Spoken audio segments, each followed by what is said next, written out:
বিভিন্ন দেশ থেকে আমদানি করা পণ্যের উপর যুক্তরাষ্ট্রের প্রেসিডেন্ট ডোনাল্ড ট্রাম্প যে শুল্ক আরোপ করেছেন তা স্থগিত করেছেন মার্কিন আদালত।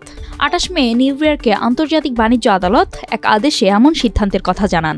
আদেশে বলা হয়েছে, বিভিন্ন দেশের উপর পাল্টা শুল্ক আরোপ করে নিজেদের ক্ষমতার সীমা অতিক্রম করেছেন ট্রাম্প। বার্তা সংস্থা রয়টার্সের প্রতিবেদনে বলা হয়, আদালতে করা দুটি মামলার পরিপ্রেক্ষিতে এই আদেশ দেওয়া হয়েছে। একটি মামলা করেছিল লিবার্টি জাস্টিস সেন্টার নামের একটি আইনি সংস্থা। ট্রাম্পের শুল্কের টার্গেট হওয়া দেশগুলো থেকে পণ্য আমদানি করে এমন ৫টি ব্যবসা প্রতিষ্ঠানের পক্ষ থেকে মামলাটি করেছিল তারা। অপর মামলাটি করা হয়েছিল যুক্তরাষ্ট্রের ১৩টি অঙ্গরাজ্যের পক্ষ থেকে।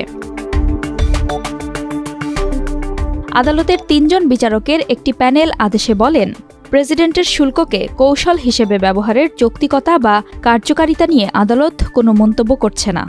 আদালত ট্রাম্পের জানুয়ারি থেকে জারি করা সব একতরফা শুল্ক আদেশের উপর স্থায়ী নিষেধাজ্ঞা জারি করেছে। প্যানেল আরও জানান, এই ব্যবহার অগ্রহণযোগ্য, কারণ এটি যৌক্তিক বা অকার্যকর বলে নয়, বরং ফেডারেল আইন এটি অনুমোদন করে না। আদালতের এমন আদেশের পর এর বিরুদ্ধে আপিলের একটি নোটিশ দিয়েছে ট্রাম্প প্রশাসন। এ বিষয়ে জানতে চাইলে রয়টার্সের কাছে তাৎক্ষণিকভাবে কোনো মন্তব্য করেনি হোয়াইট হাউস। তবে হোয়াইট হাউসের কর্মকর্তা ও ডোনাল্ড ট্রাম্পের অন্যতম শীর্ষ উপদেষ্টা স্টিফেন মিলার সামাজিক যোগাযোগ মাধ্যমে লিখেছেন, বিচার ব্যবস্থায় অভ্যুত্থান নিয়ন্ত্রণের বাইরে চলে গেছে। গত ২ এপ্রিল বিশ্বের প্রায় সব দেশ থেকে যুক্তরাষ্ট্রে আমদানি করা পণ্যের উপর অতিরিক্ত শুল্ক আরোপ করেন ট্রাম্প। এর বাইরে বাণিজ্য ঘাটতিকে কারণ দেখিয়ে অনেক দেশের ওপর উচ্চ হারে পাল্টা শুল্ক আরোপ করেন তিনি। এর জেরে বিশ্ববাজারে ব্যাপক অস্থিতিশীলতা দেখা দেয়।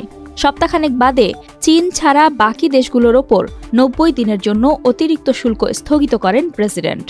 এই সময়ের মধ্যে দেশগুলোর সঙ্গে শুল্ক নিয়ে আলোচনা চালিয়ে যাচ্ছে তার প্রশাসন।